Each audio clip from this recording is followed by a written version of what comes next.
오늘 우리에게 주신 하나님 말씀은 창세기 45장 3절부터 8절까지 말씀입니다. 한 목소리로 읽겠습니다. 요셉이 그 형들에게 이르되 나는 요셉이라 내 아버지께서 아직 살아계시니이까 형들이 그 앞에서 놀라서 대답하지 못하더라.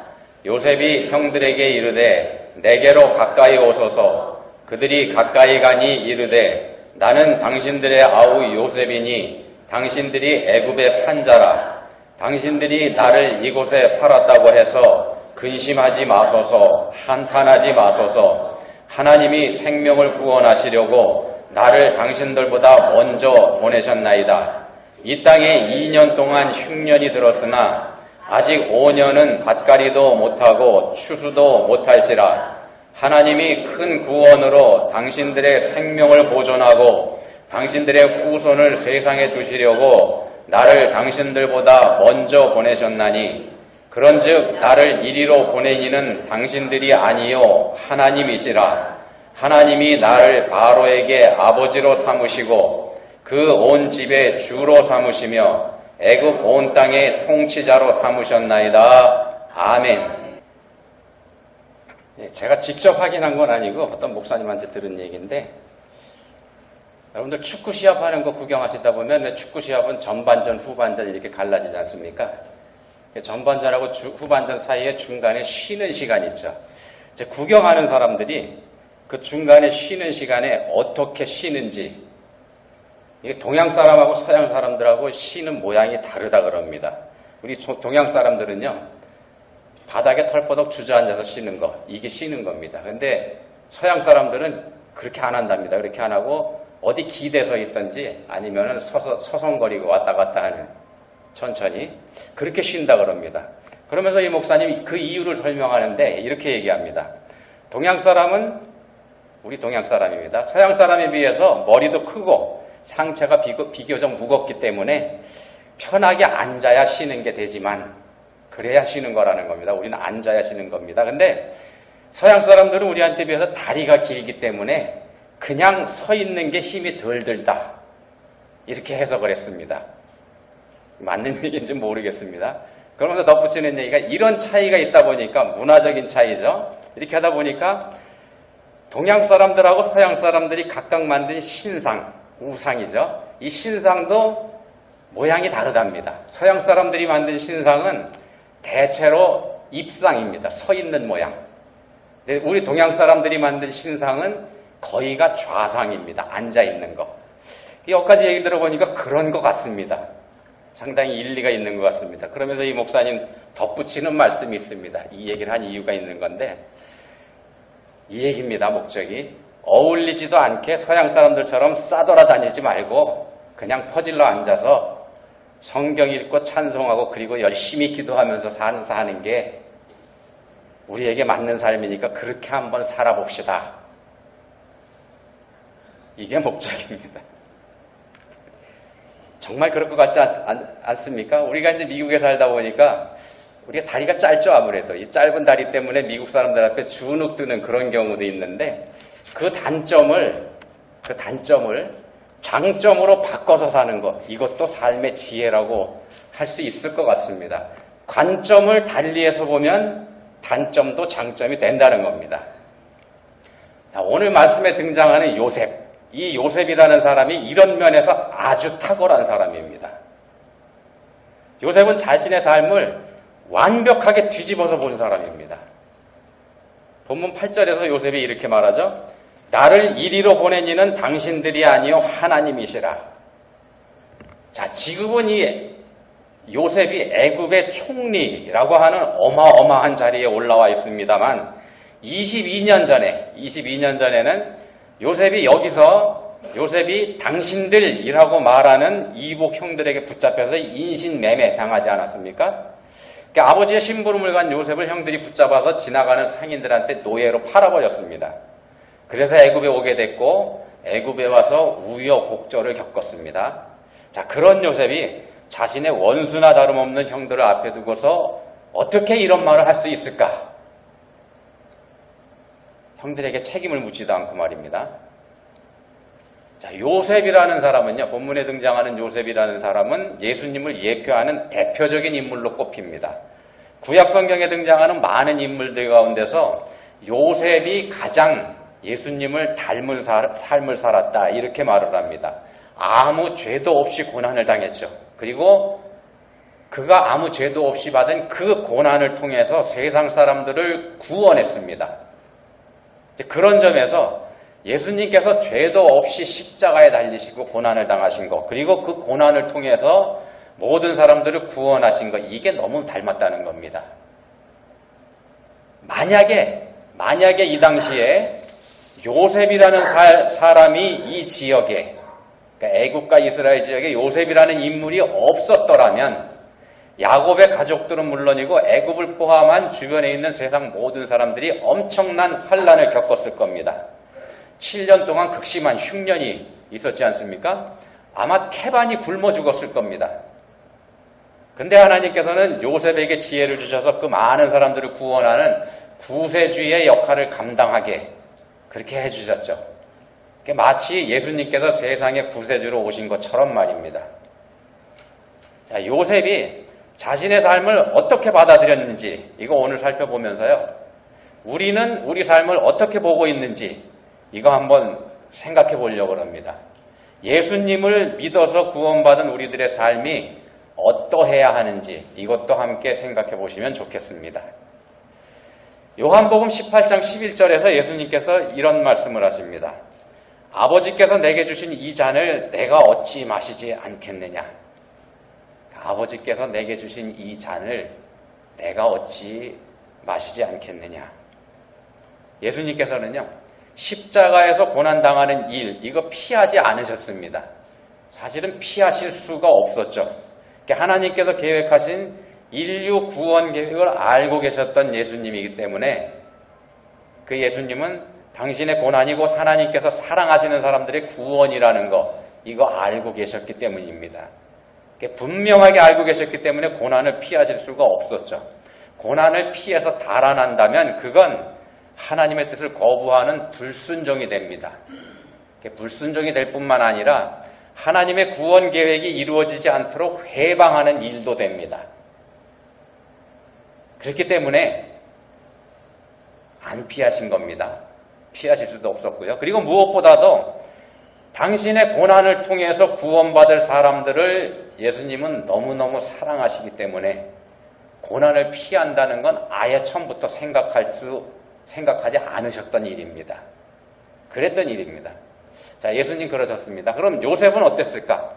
예수님이야 성자 하나님이시니까, 그리고 하나님께서 오신 분이니까 앞으로 될 일에 대해서 다 알고 계셨다고 우리가 생각할 수 있습니다만, 요셉은 우리하고 똑같은 사람이지 않습니까? 그렇기 때문에 장차 어떻게 일이 풀릴지, 앞으로 자신에게 무슨 일이 생길지 이거 몰랐을 겁니다. 그렇지 않습니까? 사람이니까. 그런 요셉이 어떻게 그 극심한 고난을 견뎌낼 수 있었을까? 예, 요셉은요, 하나님 두려워하는 사람이었습니다. 요셉은 하나님을 두려워하는 사람이었습니다.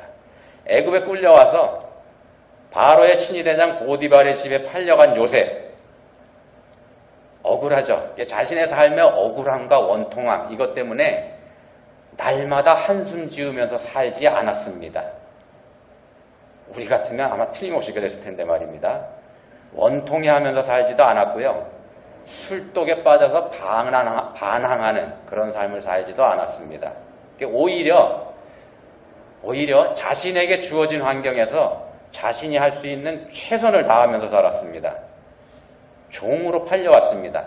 종으로 팔려왔기 때문에 종의 입장에서 주인을 성실하게 섬겼습니다. 자, 그런 요셉을 본 주인이 요셉을 좋아할 수밖에 없지 않습니까?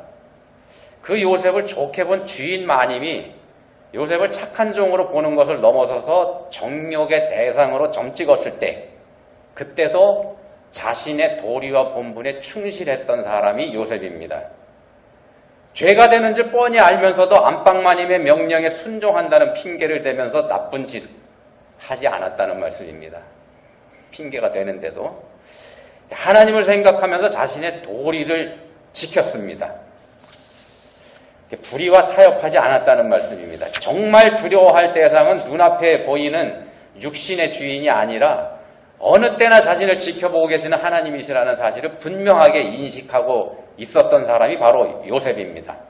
자, 동침을 요구하는 안방마님에게 요셉이 한 말, 이렇게 말하지 않습니까? 창세기 39장 9절에 있는 말씀인데, 내가 어찌 이런 나쁜 일을 저질러서 하나님을 거역하는 죄를 지을 수 있겠습니까? 요셉은 자신의 주인인 바로의 친위대장 보디발에게 죄를 짓는 것이면서도 동시에 하나님에게 죄를 짓는 거라는 거 분명히 알았던 사람입니다. 그리고 하나님을 두려워했고 말입니다. 여기서 우리가 중요한 교훈을 하나 얻을 수가 있습니다. 우리가 사람을 대하는 일, 이거 곧 하나님을 대하는 일이기도 합니다. 이게 무슨 말씀인가 하면요, 우리가 만나고 부딪히는 모든 사람들 하나님께서 우리에게 맺어주신 사람들이라는 겁니다.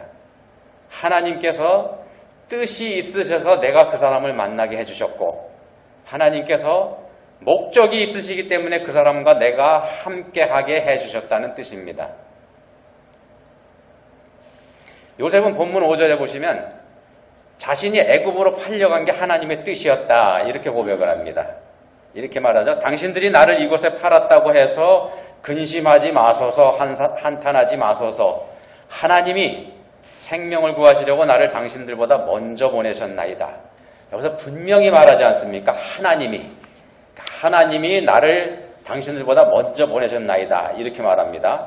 요셉은 분명히 형들 때문에 애굽에 팔려온 사람입니다. 사실은 형들이 요셉을 죽여버리려고 했었죠. 근데 다행히 죽이지는 않고 돈 받고 팔아버렸고 말입니다. 요셉의 입장에서 지금 눈앞에 있는 형들 왼수입니다. 왼수. 이복 형제도 형제 일진데 그런 동생을 죽이려고 했고 돈을 받고 팔아먹은 인간들입니다. 지금 앞에 있는 형들이. 요셉의 입장에서 보는 형들, 인간 축에도 놓을 수 없는 인간 말종에 해당됩니다. 그런 사람들입니다. 근데 요셉이 그런 형들에게 하는 고백이 바로 하나님이입니다. 하나님이 나를 당신들보다 먼저 보내셨나이다. 이 관점을 바꾼 겁니다. 관점을. 사람의 관점이 아닌 하나님의 관점으로 말입니다. 사람의 관점으로 보는 요셉의 이복 형들, 이게 인간도 아닙니다. 사람이 돼서 어떻게 돈 몇 푼 받고서 자기 동생을 팔아먹을 수 있겠습니까? 그렇지만 하나님의 관점으로 보는 요셉에게는 자신을 팔아먹은 이 이복 형들은 하나님께 쓰임받은 하나님의 도구들이 됩니다. 앞으로 닥쳐올 극심한 가뭄에서 세상 사람들을 구원하시기 위한 일을 요셉 자신에게 맡기기로 하셨고, 그 일을 위해서 요셉이 애굽에 오게 하신 건데, 형들은 하나님의 그 뜻을 위한 도구로 쓰여서 자신을 애굽에 보내는 역할을 한 것이다, 이렇게 말입니다. 자, 그렇게 본다면요, 요셉의 입장에서는 형들에게 원한을 가질 수가 없다는 겁니다. 아니, 원한을 가져서는 안 된다는 말이 됩니다. 그 일은 하나님께서 하신 일이니까 말입니다. 하나님의 도구로 쓰임받은 형들에게 한을 품는다는 건 바꿔서 얘기하면 하나님께 한을 품는 그런 행위가 되기도 한다는 겁니다. 하나님께서 우리에게 맺어주신 사람들을 우리가 이런 관점에서 볼 필요가 있다는 말씀을 지금 드리고 있는 겁니다. 내게 좋은 일을 해주는 사람, 내게 많은 도움을 주는 사람, 그 사람은 물론 하나님께서 내게 보내주신 사람입니다. 하나님께서 내게 주신 선물이죠, 그런 사람은. 근데 반대로 나를 못 살게 하는 사람, 나를 시기하는 사람, 나를 험담하는 사람, 나를 흉보는 사람, 그리고 나를 욕하면서 돌아다니는 사람, 그 사람 역시 마찬가지라는 겁니다. 그 사람 또한 하나님께서 내 삶에 보내주신 사람입니다. 역할이 다를 뿐이라는 겁니다. 역할은 달라도 하나님께서 그 역할을 하도록 그 사람에게 사명을 줘서 내게 보내주신 거라면, 그러면 우리가 어떻게 해야 되겠습니까? 하나님께서 사명을 줘서 보내셨다면 말입니다. 근데 이 말씀 들으시면서요,